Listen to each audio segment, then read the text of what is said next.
This podcast is brought to you by Most Valuable Podcasts, saving your day from boredom with the best podcasting entertainment.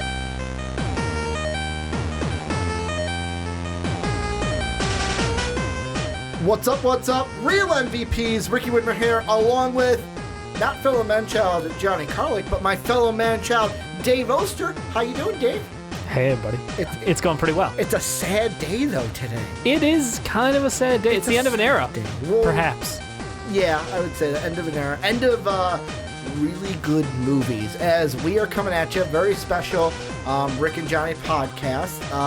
I'm just going to say this is not going to come out the usual day that the Rick and Johnny does. It's breaking news. But this is basically A, an emergency podcast. B, you can also say this is the podcast for this week. As Johnny will be with yourself. Trying to convince you still. Depends on when we're doing the fast break. Because if we do the fast break before Saturday, I could possibly come down Saturday. Sunday I have a fantasy draft. That's unfortunate because we're recording a fast break on Sunday. Well, what time? I totally forgot this conversation, but I have a fantasy draft in the morning. But we're not talking about football. We are talking about Spider-Man. And Dave, the breaking news for this is apparently Disney and Sony could not get a deal for Spider-Man. According to Deadline, Marvel Studios president Kevin Feige won't produce any further Spider-Man films because of an inability by Disney and Sony to reach new terms that would have given the former a co-financing stake going forward. A dispute that has taken place over the past few months at the top of Disney and Sony has essentially nixed Feige and the future involvement of Marvel from the Spider-Man universe, sources say. I'm going to jump later into the article. It says, sources said there were 2 more Spider-Man films in the works that are meant to have director John Watts and Tom Holland's front and center. Though Watts doesn't have a deal for the next picture, unless something dramatic happens, Feige won't be the lead creative producer for those pictures. There's a lot of webbing here. I see what they did there. Yeah. But it all comes down to money, and it's easy to understand why both sides refuse to give ground. Disney asked that future Spider-Man films be a 50-50 co-financing agreement between the studios, and there were discussions that this might extend to other films in the Spider-Man universe. Sony turned that offer down flat. Sources said that Sony, led by Tom Rothman and Tony, I'm going to screw up this name, Vinciquara. It's a weird last name long last name. Why are you judging? Tony V, Big Tony. Yep.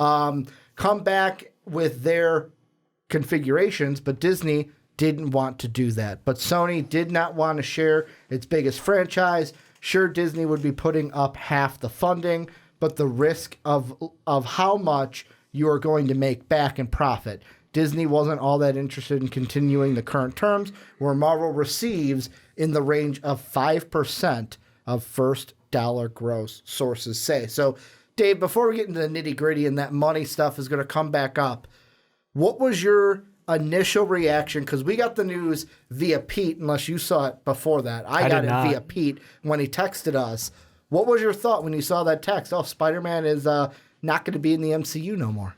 It's just really sad because the movies were good. The movies were good, but it was even in the story, it was like Tony Stark left everything to Spider-Man, and it's like, shit. And now what? And now it's Falcon. That was Captain America gave it to leader. Yeah, well, Captain America did Falcon. Yeah. Tony did obviously Spider-Man, and now it's just like, well, shit, what was all that? Like, what was all that building we did? Like all of that building, that emotional fucking like heartstrings being tugged at, it's all for naught, and that's what pisses me off. Is like, we knew what was going to be coming, and there's a plane. That's messing with it. Sorry. We knew it was going to be coming. I thought it was either a plane or a squirrel behind me in the window. I could hear it. And it was like, what 2 is going on out there? But yeah, it's just really frustrating that, we're going to potentially have a pivot in storyline because of this. Well, you've got the Tony Stark into Spider-Man. Spider-Man was going to be, they were setting him up to be one of the leaders of the new Avengers team. Yep. That they were setting up. But also everything they set up with Mysterio, where it's like I figured now that I'm thinking about it, I've been on the train that Quentin Beck is not dead. What I just think MCU does now is, okay, Quentin Beck's dead. He's dead. Like, we don't need no Mysterio. Like, the technology is still there. His files are out there, but no, he's dead. He won't be coming back. And it's for kind of Sony to pick that up. My first thought was just, I get it comes down to the money. Yep. But do you not like making good movies, Sony? Well, like, there is a reported sourcing per IO9. Sony rep told us their belief is the dispute is simply over a producer credit and negotiations are still ongoing. They further clarified that Feige has contributed to other Spider-centric movies, but he did not receive producer credit on. Yeah, and here's the thing about that, because I know one of them they're talking about is the second Andrew Garfield, because Johnny and I mention this all the time. Kevin Feige, basically, Amy Pascal gave him the beginning of that script and was like, oh, tell me what you think. And he's like, after reading it, he goes, yeah, this thing with the rhino here, I would take that out. That's not good. Guess what they left in? The rhino. Exactly what Kevin Feige told them to take out. So, like, I look at that and it's like... He had consulted, basically. Yeah, it's like, you'll ask him, but are you really going... And that's, to me, where it's like...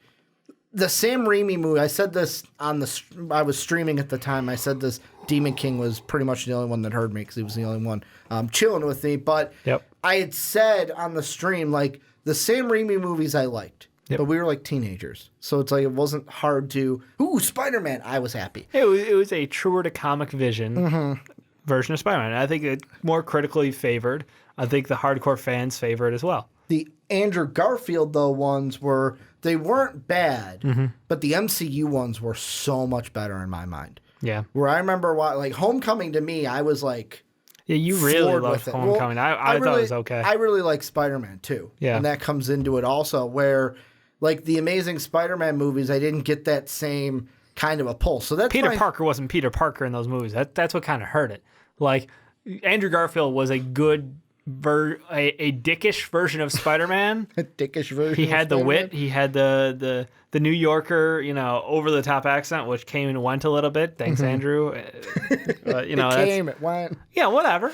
But yeah, he was not the nerdy Peter Parker that we were associated with. He was, he was a little bit cooler. He's a little too good looking. Spider-Man, I think, I was watching some video on this, and they were like really Peter's criticizing supposed to be a him. nerd. He's supposed to be a nerd. He's skateboarding in school. He's got friends. He's all cool. Like, no. Peter was like, Peter's not a bad And then that weird guy. like backstory of his parents and the research and shit that didn't go anywhere. But... Yeah, I thought they were gonna tie that into like the reptile more. Yeah. But it just went nowhere. And I mean, you look at those movies, and obviously they did well with The first one made 709 million, if I could speak English. Yeah. Oh, that's actually the second one. 709 million. The first one made 757, round up to 758 million dollars. Whereas Spider-Man Homecoming, I'm going to pull that up really quick. More money. I know Far From Home's made over. Didn't it make over $1 billion? $1.1 billion. Because that was the big thing. Everyone was like, oh my God, Sony. if it doesn't make over $1 billion, there's a thing in the contract where Sony could take them back. And then when it hit over $1 billion, all of us were like, huh, phew, okay, and he's not going to get taken. But Homecoming made, let's see, $880 million. So it didn't even hit the paltry $880 million. But it made more than the Amazing Spider-Mans. And that was my first worry is, okay, now that he's back in the Spider-Verse, are these films going to be less quality than the MCU? Because, like, you look at Venom, and I personally liked Venom. Yeah. But, I mean, if you, like... Was it a good movie? No. Did I enjoy the movie? Yes. Yeah, and that's where you get the discrepancy of, like, Rotten Tomatoes. Fans liked it. Critics hated it. Yeah. Where Venom 2 will be interesting to see what they do, especially with Andy Serkis. Directing that one. Yeah. That's my big worry is we're going to throw him in, and what I have an idea of what I think Sony's going to do. They're going to throw him in with Venom, and then they're going to immediately go, Sinister Six, we need to do it. That was their idea. We kind of set it up over here. Yeah. Boom, we're going to do it. And we're going to throw him into that. Is there a problem with that? What more would you want out of them before Sinister Six happened? The prediction that I have is that I felt like Sinister Six was going to be the next villain, even if it was in the MCU. Correct. So it's not we're doing it too Yeah. early. It's just, I feel like we're going to watch that movie and go, Oh man, I wish it was still in the MCU. Like that's Why what is we're that? going to be doing. Because I don't think the You don't story, think Sinister Six works on the big screen? No, I think the Sinister Six works. I just don't have the confidence in Sony to give me a story, give me an overall movie that I enjoy like I've had. Because if I had to rank all the Spider-Man movies, Right. Homecoming and Far From Home would be towards the top. It would probably be Homecoming number 1, then the Sam Raimi number 1, then either Far From Home or Sam Raimi number 2, either one of those. Then The other one, obviously. Amazing Spider-Man 1, Spider-Man 3, and then Amazing Spider-Man 2. Yeah. That's probably the order that I would put them in. So it's like I almost have that thought of like why are we keeping it in Sony? And it's exactly what I mentioned earlier. It's the money, because the agreement up until this point has been Sony had more of they had like 95% of the box office. Like Disney got their 5%. All right, you take the rest. However, all of the merchandising was Disney. And I could completely understand if the Deadline article is true, where Disney's like, hey, these box office numbers, we want that to go more 50-50, because I kind of almost have a feel like if I'm Disney, if I'm Bob Iger, I'm thinking, well, who's doing more of the work here? Like, yeah, you're giving us Spider-Man, that's great. He's your intellect, like you have the rights to him right now. He's our property because we own Marvel, but you have the rights to him. But really, who's doing more of the work? Kevin Feige is ours. Yep. We're hiring we're hiring the directors. Yes, it's produced by you and it goes through your name, like Sony's name is on it, but really who's doing more of the legwork? And I think that's what it comes down to, is Disney was like, hey, if you're going to use and piggyback off of all of our success, what we're doing over here, give us a bigger cut of the box office. Where Sony was probably like, no, you're getting all the merchandising, which you make more money off of the toys than you do the ticket sales anyways.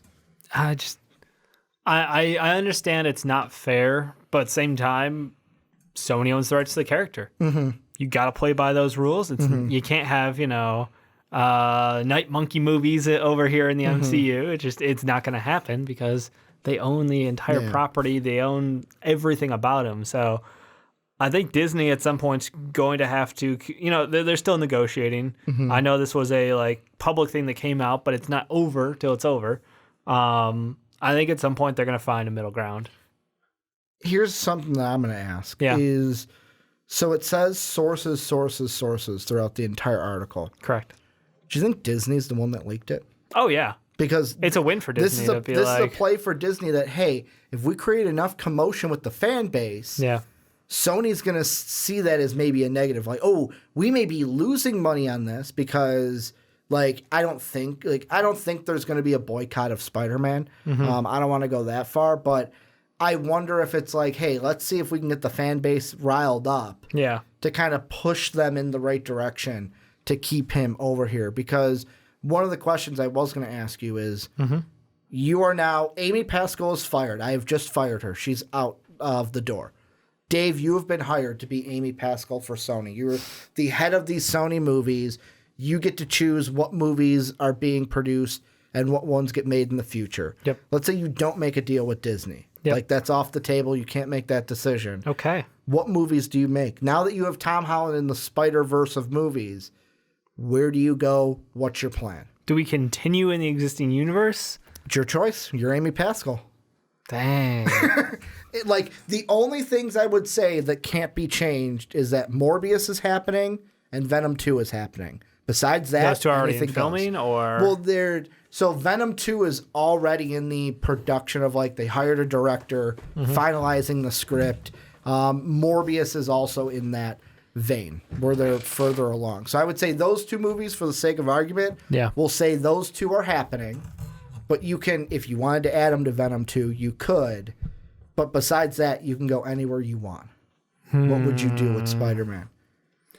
I would love to see honestly, oh man. See, here's I'm so conflicted because I love the portrayal of the Kingpin. And I loved it in Daredevil. Yep. And I thought that was such a performance. I don't know. I'm afraid to go near that right now as Spider-Man, even though it is a shared villain. But I ain't touching that. I ain't doing that. So I would actually lean into the fact that Peter's been exposed. That's the last thing we saw was Peter was exposed. Spoilers. Deal with it. Yeah. It's been long enough. Yeah. He was exposed. So it's like, where do you go from here? I think you have... I almost want to go into the Sinister Six, even though it's laid out for you. Like the deck has been stacked. You can continue on and start it off as a oh god, what's the hunter? Craven. Craven. They are thinking of making a Craven movie. So I would start it with a Craven movie. So after we have Venom 2, we have Morbius, then I'd go Craven, and then I'd go Sinister Six. I fucking love you, Dave. And the reason why I say that is you are taking an exact idea that I've laid out on a podcast before. Well, the whole thought is like Craven's last hunt. Exactly. Like, now he knows who Spider-Man is. I'm going to kill the Spider-Man. Exactly. I want to set it up. And even timeline-wise, you could just say, like, other things happened in between. Like, for Venom 2 to match up timeline, for Morbius to match up timeline, like, you could squeeze timeline wherever you wanted to. Yeah. My thought is just, I want to have as much character pumped into these guys before you jab 6 villains into a movie with very little storyline. You can have storyline telling, obviously, because it's all going to be starting off with how they, unite together as, basically an evil group.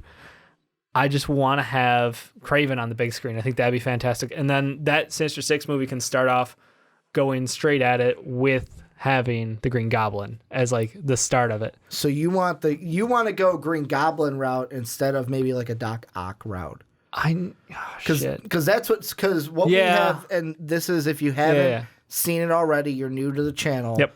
I'm going to put the thing that goes above our head. Johnny and I mapped out like who would be the Sinister Six in the next movie. Who do you got? So we've got... Quick recap. We've got Mysterio's already been established. So the established ones I kept. Mysterio, established but potentially dead. I think he's alive, so that's why I kept him. So Mysterio's alive. I think he's in it. Vulture. Yep. Matt Gargan as Scorpion. Yep. Technically the Shocker.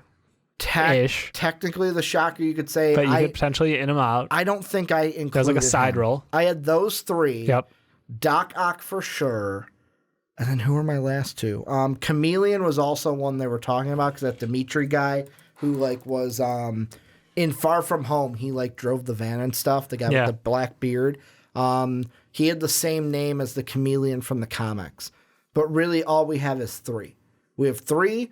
And then it's like, what do you want to do from there? If you're introducing Craven, I would love to have Craven. So the original Sinister Six was... let me try to guess it. Okay. Mysterio, Hobgoblin. It wasn't Green Goblin. I think it was the Hobgoblin.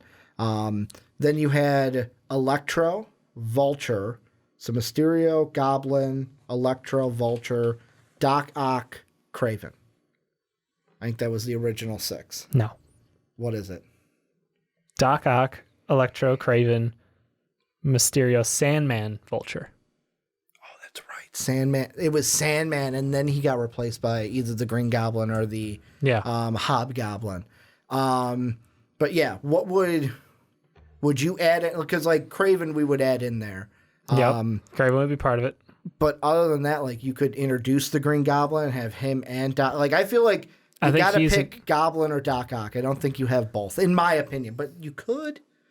I guess. I'm just saying there's been the Sinister Six, there's a second Sinister Six, then there was the Sinister Seven, then there's a Sandman Sinister Six, the Sinister 12, the Hexagon of 8. There's the Civil War Sinister Six. Yes. Like there's a billion of these. So I think I think you're free to take your creative liberties, and why not have both? You know what I would do? I know they're not going to do this, but I'm going to throw it out anyways. Yeah.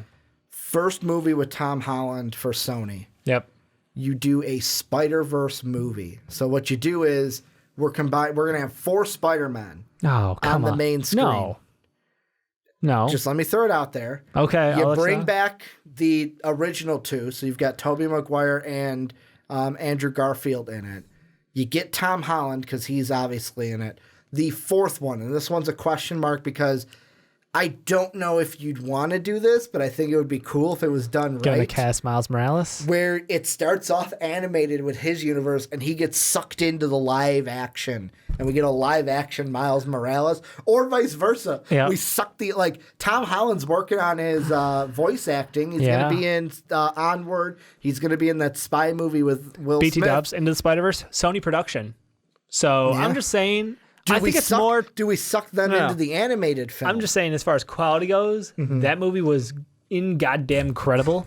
So I think your negativity towards Sony might be a little overbearing because of the other things. I'm talking live act. Into the Spider-Verse was amazing. Right. But if the Andrew Garfield Spider-Man was so poor because of its director and its writing, I think the actor himself could have portrayed the role. I think that the casting was not amazing, but Into the Spider-Verse had everything down. So it's like, why don't you... I think it's more of a situation of like, Sony's not going to always miss. It's just, if they go with someone who can deliver on the level of quality of Into the Spider-Verse, I don't have a huge, terrifying fear like you do. And that's why Venom 2, I think, is the most important Sony property coming up. Because, the best thing I liked about the Venom movie is Tom Hardy. And apparently he's got kind of the Robert Downey Jr. treatment of anything. Like, here's a script. If you want to improvise off it, go ahead. We trust in you in that. And adding Andy Serkis to that, adding a guy really who knows mocap very well, I'm expecting that movie to get better. For me, the Into the Spider-Verse thing, because it's a good point, because it's a really good movie. It's excellent. I wonder if it was animated, Sony knocks it out of the park. Live action, they have a little trouble. DC? I wonder if that's it. I wonder, it could be, but I don't know. We've only seen one live action Into the Spider-Verse and more live action, one animated. We've seen 2 failures and one really great success. So I'm just saying, I don't think all hope is lost here, even if Disney and Sony can't come to a deal eventually. I think it will get resolved. But I really think that even if it lands with Sony and they're going to, do it their way, I have more faith in them now because you've basically got a template. I'm sorry, there's been enough superhero movies where it's like, connect the dots. Here's your storyline of a superhero. Yeah, but I mean, look at how many superhero movies we've had. That even though we've had connect the dots, it's like, oh man, why was this made? Like everything outside of Wonder Woman. I mean, everything pre-Wonder besides Woman Wonder era. Woman was pre-Wonder not Woman that era. like BVS. Justice League was okay. It wasn't garbage like BVS, but it wasn't as good as it could have been. So Sony mind. No, I know, but it's like I'm trying to devil's advocate it. 30 movies from Marvel. No, I'm trying to devil's advocate it. Where it's like I'm just saying the odds are in their favor. Just because they're out there doesn't mean it's. As long as they don't try, I did. Now I'm gonna be out of place here and go. Rights to Fantastic Four and X-Men is with are Disney. Clearly Disney. Yes, because they Fox. outright bought that. Okay, cool. I'm just imagining if Sony releases a standalone Spider-Man movie, I could see Marvel weekending it and just dropping their own and be like, drop an X-Men, drop an X-Men, drop anything, drop like a Deadpool. Like you got a red suit guy? We got a red suit guy. You brought I could see Disney being that petty. I've started to block that out. That is the big depressing thing to me, is that we're not going to see now Deadpool and Spider-Man if they don't make a deal like they could. Last thing before we wrap this up, because we want to keep it short. Did you actually hear what The Simpsons did? Their Twitter did? That was amazing. So Disney's gearing up for their release of Disney Plus. Yeah.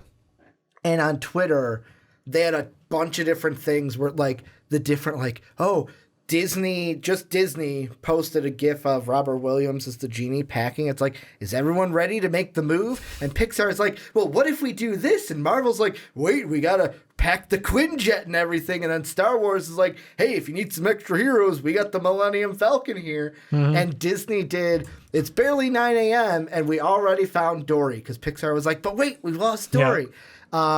Assembled the Avengers and got Star Wars and Marvel to tweet at each other. No big deal, just the most ambitious crossover event in history. The Simpsons Twitter account tweeted a picture of comic book guy and said, "Worst corporate Twitter stunt ever." And who owns The Simpsons? Oh my God. Disney. That is well done. Well done. And Credit that is to. how I felt like we should end it. Yep. With The Simpsons stealing the day. But this is where you guys come in. Let us know what you like. We could go for hours about what Sony should do, what they shouldn't do. Will it get resolved? What should it be? If it doesn't get resolved, is Sony going to drop the ball? Or are they going to just shamelessly throw Spider-Man into a bunch of stuff? Are they going to reboot Spider-Man for the 8th time? No, they'll keep Tom Holland. They're not that stupid. I would hope. What if it's in favor of a Miles Morales? What if it's Tom Holland? Why not put both of them on the screen together? Well, you got to did hand in the off. video game. You got to hand it off. I mean, you could do it like they did in the video game where they're going to coexist in the second. I think They could coexist in the second. Is Peter going to hand it off to Miles in the second? We don't know. I'm assuming, spoilers for the game, by the way. If you haven't played it at this point, like, what are you doing? On you. I would think they'd keep Peter in the game because they teased Harry at the end with the symbiote. So that's why I don't think they'd hand it off there. But, I mean, they could do the Into the Spider-Verse thing. What if they brought Tom Holland, Andrew Garfield, and Tobey Maguire as voices into the Spider-Verse? So it's animated. It's in that version. Look, if that was going to happen, they would have done that for the first one. And then it doesn't matter. But, hey, they had that agreement with Marvel. Or they had the agreement with Disney. Now they don't. It's back. They could do it. It would have happened. You think so? It would have happened. They had them. Well, think about who they brought in for that movie. Jake Johnson. Nicolas Cage. Nick Cage. Mulaney. Yeah. I'm trying to think. They weren't else. exactly taking no names there. True. I think that if they wanted to, they would have gone after Garfield and Tobey Maguire. But who knows? Who's to say? This is where you guys come in. Let us know what you think down below. Spider-Man, are you sad, happy? What are your thoughts for the future? Will they get it done? Is Sony going to ruin Spider-Man forever again? I hope not. I know it's not going to be a Universal thing. I know we're going to get Spider-Man movies, so I don't have to worry about that. Yep. Where Universal owns Hulk, and they're just like, nope, we're not going to play nice. Better not make a solo Hulk movie. You can have again. Hulk in all the other movies you want. We'll keep collecting checks. No standalone Hulk movies for you. But let us know what you guys think. Follow us on Twitter at Ricky Widmer, at Dave_don't_tweet. And then at Most Valuable Pod, also patreon.com/Most Valuable Podcast. Thank you guys for checking this out. And as always, have a good day, everybody.